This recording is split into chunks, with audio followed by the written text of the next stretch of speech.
नमस्कार. आपण पाहत आहात जतचा आवाज, आपल्या मातीचा, आपल्या लोकांचा आणि आपल्या संस्कृतीचा खरा आवाज. जत शहरातील क्रीडाप्रेमीसाठी खास मोठी पर्वणी ठरलेल्या स्वर्गीय माजी नगराध्यक्ष कैलासवासी इक्बाल उर्फ पट्टू भैया गौंडी यांच्या स्मरणार्थ आयोजित भव्य डे अंडर आर्मर क्रिकेट स्पर्धा मोठ्या उत्साहात आणि जल्लोषात संपन्न झाली. त्यांचे चिरंजीव नगरपरिषद शिक्षण सभापती इम्रान गौंडी तसेच युवा नेते महबूबबाई गौंडी यांच्या पुढाकारातून या स्पर्धेचे आयोजन करण्यात आले होते. स्पर्धेच्या उद्घाटन प्रसंगी कृषी उत्पन्न बाजार समितीचे संचालक व नगरसेवक स्वप्नील भैया शिंदे सरकार, ज्येष्ठ नेते इंजिनियर अशोकराव बनेनमर साहेब, नगरसेवक महादेव अप्पा कोळी, सभापती तथा नगरसेवक फिरोजभाई नदाब यांच्यासह अनेक मान्यवरांची उपस्थिती क्रिकेट स्पर्धेचा शुभारंभ करण्यात आला. स्पर्धेत यंदा एकूण 26 संघांनी उत्स्फूर्त सहभाग नोंदविला. अतिशय चुरशीच्या सामन्यानंतर अंतिम 4 संघांनी उत्कृष्ट खेळाचे प्रदर्शन करत विजेतेपदासाठी जोरदार संघर्ष केला. त्यानंतर झालेल्या बक्षीस वितरण समारंभात कृषी उत्पन्न बाजार समितीचे माजी सभापती तथा ज्येष्ठ नेते सुरेशरावजी शिंदे सरकार यांच्या शुभ हस्ते विजेत्या संघांना रोख पारितोषिके आणि आकर्षक चषक प्रदान करण्यात आले. स्पर्धेत MJ स्पोर्ट्स क्लब जत यांनी प्रथम क्रमांक पटकावत 25,000 रुपये व आकर्षक चषक जिंकला. सहारा क्रिकेट क्लब नराळ यांनी द्वितीय क्रमांक पटकावत 15,000 रुपये, MB स्पोर्ट्स क्लब यांनी तृतीय क्रमांकासह 11,000 रुपये आणि तनिष्का फाउंडेशन सनमडी यांनी चतुर्थ क्रमांकासह 7,000 रुपये पारितोषिक मिळवले.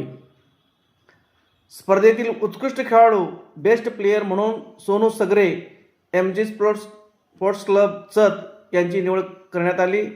त्यांना सायकल व विशेष सन्मान चिन्ह देऊन गौरवण्यात आले. यावेळी बोलताना सुरेशरावजी शिंदे सरकार यांनी स्वर्गीय माजी नगराध्यक्ष कैलासवासी पट्टू भैया गौंडी यांच्या आठवणींना उजाळा दिला. ते म्हणाले, पट्टू भैया हे सर्वसामान्य जनतेचे लोकनेते होते. नगराध्यक्ष म्हणून त्यांनी जत शहराच्या विकासासाठी अनेक महत्त्वपूर्ण कामे केली. त्यांच्या कार्याची आठवण आजही नागरिकांच्या मनात कायम आहे. त्यांच्या स्मरणात आयोजित करण्यात आलेली ही क्रिकेट स्पर्धा म्हणजे त्यांना वाहिलेली खरी आदरांजली आहे. पुढे बोलताना त्यांनी तरुणांना व्यसनाच्या आहारी न जाता क्रीडा क्षेत्राकडे वळण्याचे आवाहन केले. खेळातून शिस्त, आत्मविश्वास आणि जिद्द निर्माण होते. युवकांनी क्रीडा क्षेत्रात प्रगती करून आपल्या गावाचा, जिल्ह्याचा आणि देशाचा नावलौकिक वाढवावा असे प्रतिपादन सुरेशरावजी शिंदे सरकार यांनी केले.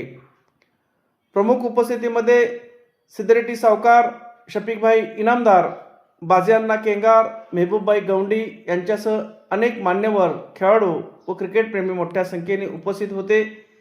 या स्पर्धेच्या यशस्वी आयोजनासाठी तन्वीर मित्रमंडळाच्या सर्व सदस्यांनी विशेष परिश्रम घेतले. यामध्ये हाजी सैफुल्ला चांद, इम्तियाजभाई महाग, अरमान कलादगी बंधू, मोहसिनभाई गौंडी, नदीम खुर्चीकर, चोपदार बंधू, मुस्लिम गौंडी, समीर गौंडी, कादिर हुजरे, दीपक आबा डिके यांच्यासह सर्व तरुण कार्यकर्त्यांनी परिश्रम घेऊन स्पर्धा यशस्वीरित्या पार पाडली. क्रीडा संकुल जत येथे हा भव्य क्रिकेट सोहळा अत्यंत उत्साहपूर्ण वातावरणात संपन्न झाला. कॅमेरामॅन मोहन माने पाटीलसह प्रतिनिधी जतचा आवाज. ही बातमी आपल्याला आवडली असेल तर व्हिडिओला लाईक करा, जास्तीत जास्त शेअर करा. जतचा आवाज यूट्यूब चॅनलला सबस्क्राईब करायला विसरू नका. धन्यवाद.